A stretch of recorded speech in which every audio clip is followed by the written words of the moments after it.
छेड़ते नहीं है, लेकिन अगर कोई छोड़ दे, छेड़ दे तो फिर छोड़ते भी नहीं। अब कांग्रेस को क्यों चक्रव्यूह, सकनी, चौपड़ ये याद आते हैं? हमारे प्रथम प्रधानमंत्री स्वर्गीय पंडित जवाहरलाल नेहरू जी रूस गए, वहां से एक मॉडल देख के आए और कहा कि रूस का मॉडल लागू करो। भारत रत्न चौधरी चरण सिंह जी ने कहा ये नहीं हो सकता, भारत की कृषि की परिस्थितियां बिल्कुल अलग हैं। अमेरिका से PL 480 सड़ा हुआ लाल गेहूं भारत को खाने पे विवश और मजबूर होना पड़ा। स्वर्गीय इंदिरा जी के समय, उस समय किसानों से जबरदस्ती लेवी वसूली का काम होता था। 2004 से 2014 के बीच की मैं क्या बात करूं, उस समय घोटालों के देश के रूप में दुनिया में जाने सभाओं में गिनते थे 2 लाख तक के कर्जे माफ 10 दिन के अंदर, और बोलते थे 1 2 3 4 5 6 7 8 9 10 दिन में कर्जा माफ, नहीं तो 11वें दिन मुख्यमंत्री हटा दिया जाएगा। दोबारा सरकारें वहां लौट के नहीं आई, क्योंकि ये छल और फरेब और ठगी अगर करती किसान के साथ तो कांग्रेस करती है, कांग्रेस करती है। ये तीन शब्द डिलीट हो गए। मैं तो सीधे सीधे अपनी बात कहना चाहता था, लेकिन जब चर्चा का प्रारंभ हमारे विद्वान मित्र सुरजेवाला जी ने किया तो उनने थोड़ा छेड़ दिया। माननीय उपसभापति जी, हम किसी को छेड़ते नहीं हैं, लेकिन अगर कोई छोड़ दे, छेड़ दे तो फिर छोड़ते भी नहीं। और इसलिए मैं वहीं से आरंभ करना चाहता हूं। बेहतर होता वो आज यहां उपस्थित होते। माननीय उपसभापति जी, उनको याद भी आए तो शकुनी याद आए।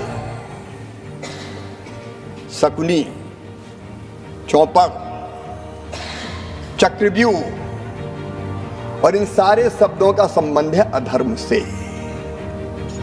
जाकी रही भावना जैसी, प्रभु मूरत देखी सुनते ऐसी। शकुनी मतलब छल, धोखे और कपट के प्रतीक थे। चौपड़ में तो धोखे से ही हराया गया था, और चक्रव्यूह मतलब फेरवार नहीं, घेर के मारना। अब कांग्रेस को क्यों चक्रव्यूह, सकनी, चौपड़ ये याद आते हैं? माननीय उपसभापति जी, जब महाभारत काल में हम जाते हैं तो हमें तो भगवान श्री कृष्ण याद आते हैं। यदा यदा ही धर्मस्य ग्लानिर्भवति भारत अभ्युत्थानम धर्मस्य तदात्मानं सृजाम्यहम् परित्राणाय साधूनां विनाशाय च दुष्कृताम धर्म संस्थापनार्थाय संभवामि युगे युगे। हमको तो कन्हैया याद आते हैं। जब जब धर्म की हानि होगी, अधर्म बढ़ेगा, पाप बढ़ेगा, अत्याचार अनाचार बढ़ेगा, तब तब धर्म की रक्षा और अधर्म के नाश के लिए मैं बार बार आऊंगा, ये भगवान श्री कृष्ण ने कहा था। लेकिन अनीति और अधर्म किसने किया? ठगी किसने की? माननीय उपसभापति जी, कांग्रेस के DNA में ही किसान विरोध है, मैं ये कहना चाहता हूं। ये आज से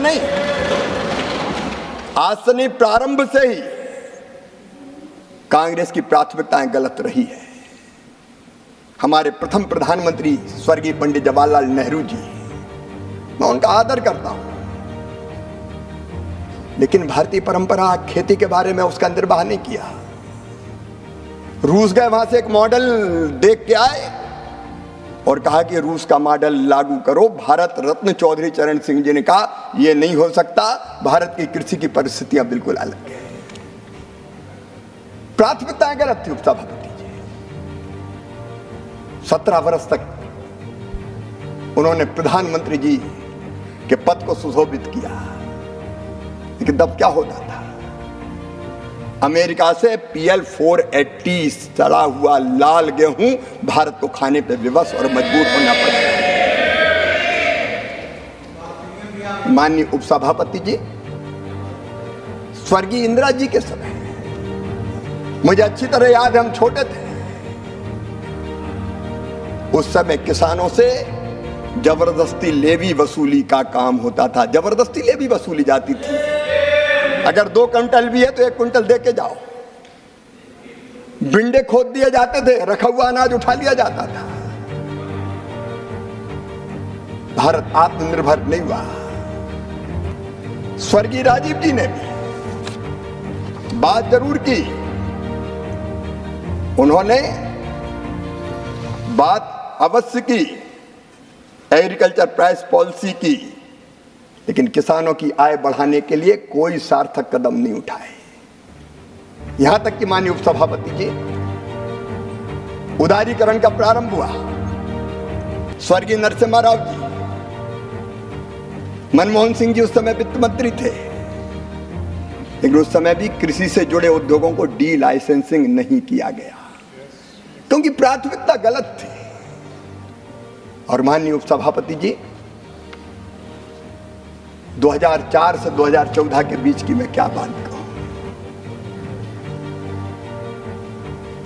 उस समय ये भारत जो प्राचीन और महान राष्ट्र है, जिसने दुनिया को ज्ञान का प्रकाश दिया था, उस समय घोटालों के देश के रूप में दुनिया में जाने जाने लगे। 2G, 3G, 4G। माननीय उपसभापति महोदय, प्लीज। और तब भारत की राजनीति में, आप धैर्य से सुनिए, तब भारत के राजनीतिक चित्रज पर उदय हुआ एक दैदीप्यमान सूर्य का, जिसने सारे देश को आशा और विश्वास से भर दिया। उनका नाम था नरेंद्र मोदी। कांग्रेस की प्राथमिकताएं गलत थी। मोदी जी के नेतृत्व में प्राथमिकताएं बदलने का काम किया। और खेती के लिए माननीय अध्यक्ष जी, हमारी 6 प्राथमिकताएं मैं आपके सामने निवेदन करना चाहता हूं। 6 प्राथमिकताएं। नंबर 1, उत्पादन बढ़ाना। नंबर 2, उत्पादन की लागत घटाना। नंबर 3, उत्पादन के ठीक दाम देना। और नंबर 4, प्राकृतिक आपदा में ठीक राहत की राशि देना। नंबर 5, कृषि का विविधीकरण, खेती में वैल्यू एडिशन। और माननीय अध्यक्ष उपसभापति जी, आने वाली पीढ़ियों के लिए भी धरती सुरक्षित रहे, इसलिए प्राकृतिक खेती को बढ़ावा देने का प्रयास सुविचारे ढंग से यह भारतीय जनता पार्टी की सरकार, एनडीए की सरकार खेती का रोड मैप बना के काम कर रही है। माननीय सभापति जी, आज मैं आपके माध्यम से आश्वस्त करना चाहता हूं, ये सरकार किसानों को निरंतर समर्थन देना जारी रखेगी। मूल्य ठीक मिले, इसके लिए मोदी सरकार प्रतिबद्ध है, संकल्पबद्ध है। माननीय सभापति जी, क्रेडिट की, कर्ज की बात हो रही थी। मैं अभी बात कर रहा था प्रारंभ में, सकनी, चौपड़, ठगी, ये कर्ज की बात करते हैं अपने घोषणा पत्रों में, केंद्र के और राज्य के। एक बार नहीं, अनेकों बार का। जैसे ही हम सरकार में आएंगे, सारे कर्जे माफ कर दिए जाएंगे।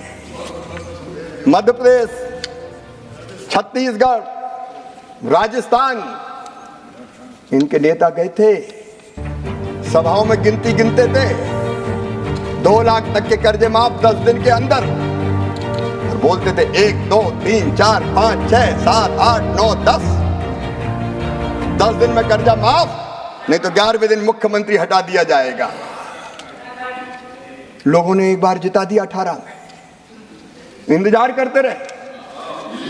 10 दिन हो गए, 1 महीना हो गया, 1 साल हो गया, कर्जा माफ नहीं हुआ। तो 1.25 साल में फिर से कांग्रेस की सरकार ही चली गई मध्य प्रदेश में।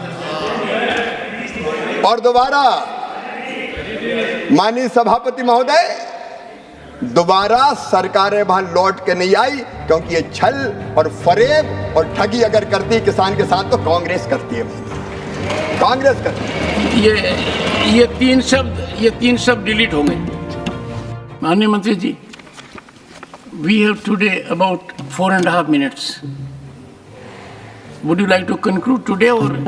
माननीय सभापति जी, मेरी विनम्रता पूर्वक प्रार्थना है कि देश के किसान और कृषि की जिम्मेदारी मुझे मिली है, तो कुछ बुनियादी चीजें मैं सदन के माध्यम से रखना चाहता हूं। तो मुझे आप अनुमति देंगे? अगले दिन भी आप बोलने का कहेंगे तो मैं रख नहीं, ये निर्णय आप कीजिए जी। आज मुझे कहते हुए खुशी है कि मोदी जी ने 3 किस्तों में 6,000 रुपया हर साल, और ऐसे नहीं, डीबीटी के माध्यम से, बीच में कोई बिचौलिया नहीं।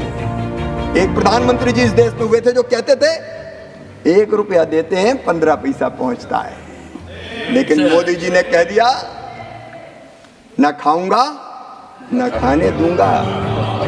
इसलिए 1 डालते हैं तो सीधा 1 रुपया ही पहुंचता है।